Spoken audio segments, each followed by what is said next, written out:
Bonjour! Aujourd'hui, nous allons parler de glands de pénis coupés et de sperme.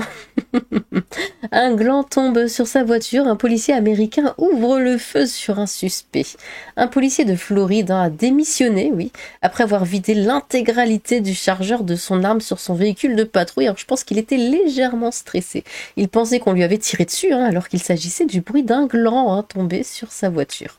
De multiples coups de feu pour une banale œuvre de la nature. Un policier en Floride, aux États-Unis, a vidé son chargeur en direction d'un suspect pourtant menotté après avoir cru entendre un coup de feu qui était en fait le bruit d'un gland ayant chuté sur son véhicule de patrouille, a démontré une enquête du shérif local.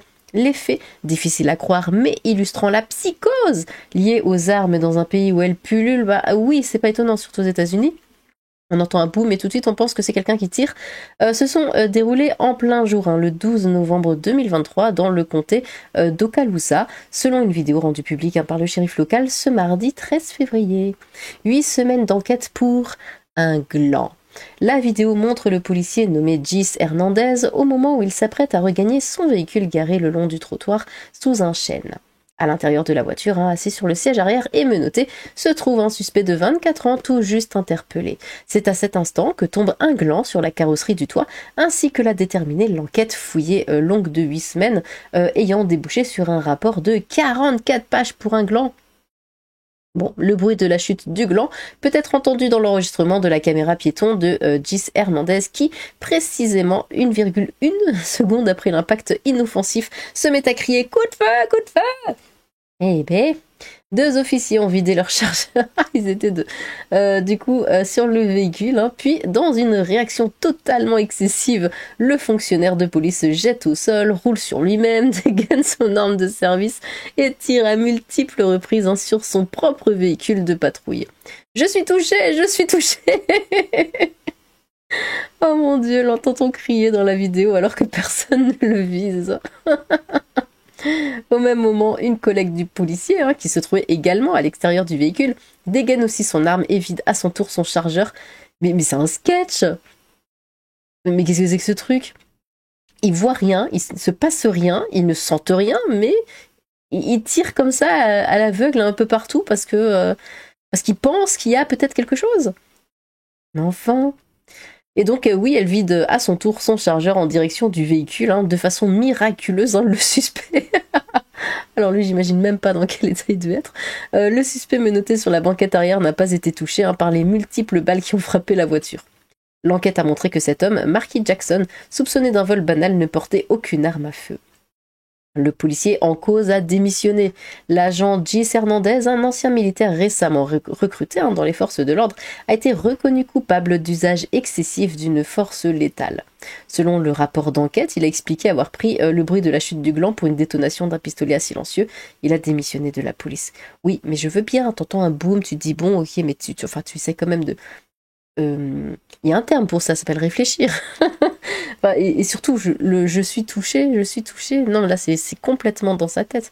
Alors, je veux bien, oui, évidemment que les policiers sont très stressés, surtout aux États-Unis, parce que ça peut tirer à tout va. Ils ont besoin de vacances. Je pense qu'ils ont besoin de vacances.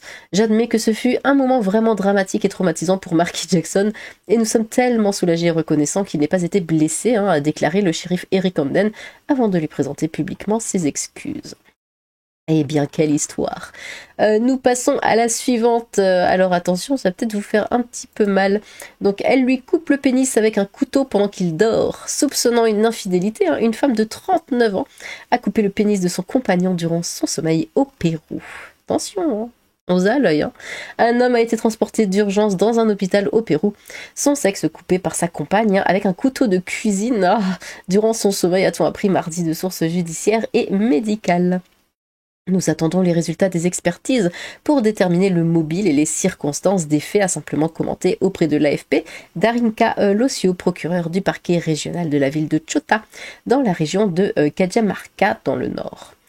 L'agresseuse, présumée, âgée de 39 ans, n'a pas été placée en détention car elle doit s'occuper de l'enfant du couple. Bon, ok. Âgée de 3 mois, a-t-on indiqué de même source. Infidélité. Selon la presse locale incitant des rapports de police, les faits seraient survenus au cours du week-end. Après une dispute sur une infidélité présumée, alors que t'as un gamin de 3 mois. Oh. L'homme rentré en état d'ébriété s'est endormi et sa compagne se serait alors saisie d'un couteau de cuisine pour le mutiler.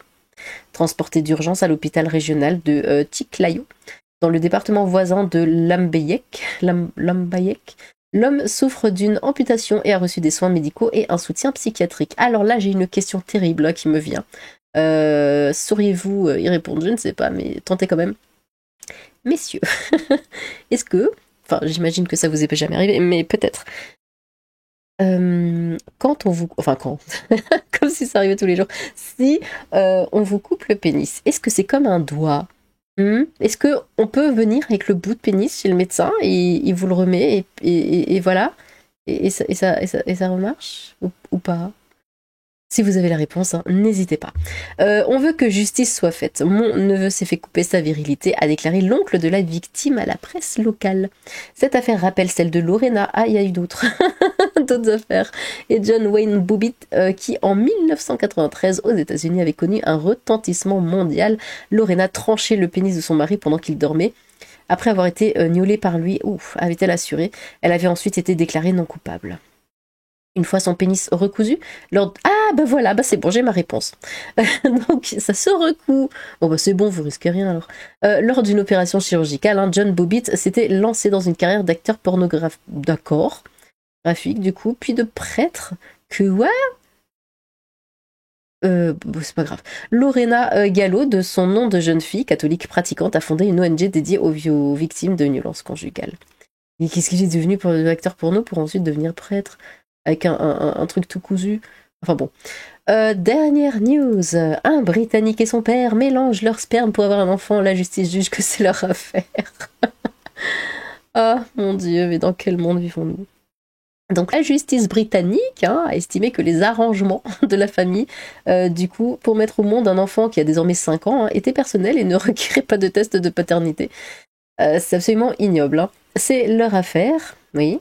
La haute cour de justice de Sheffield saisit. Non mais non, on peut pas dire ça. Dans ce cas, quelqu'un va tuer quelqu'un et la justice va dire c'est que ça regarde. C'est pas comme ça que ça marche. Du coup, saisi par le conseil de Barnsley, a jugé ce jeudi 15 février que l'homme qui a mélangé son sperme avec celui de son père pour avoir un enfant avec sa conjointe ne devrait pas passer de test de paternité, a relayé le média britannique Sky News. Selon le juge, il y a de fortes chances que le grand-père de l'enfant de 5 ans soit en réalité son père biologique. Mais l'affaire reste personnelle et ne concerne pas l'autorité locale du nord de l'Angleterre. Aucun intérêt. Ah bah oui, excusez-nous. Alors qu'il rencontrait des problèmes de fertilité pour avoir un enfant avec sa partenaire et ne pouvait pas financièrement avoir recours à une fécondation in vitro, celui que la justice a appelé PQ a mélangé son sperme avec celui de son père avant de l'injecter à sa conjointe. Est-ce qu'elle était au courant? Cette dernière était d'accord avec la manœuvre.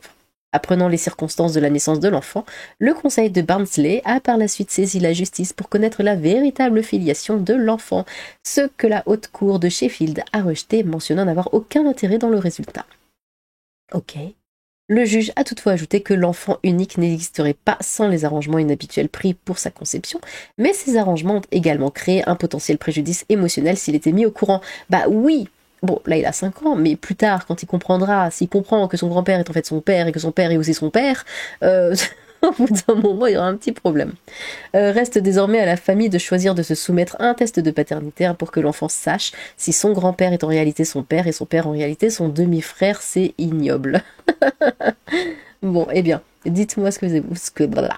Je la refais. Dites-moi ce que vous avez pensé de toutes ces news. Quel était votre préféré? J'ai bien aimé le gland, personnellement. Enfin, je parle de celui du policier, évidemment, pas de l'autre.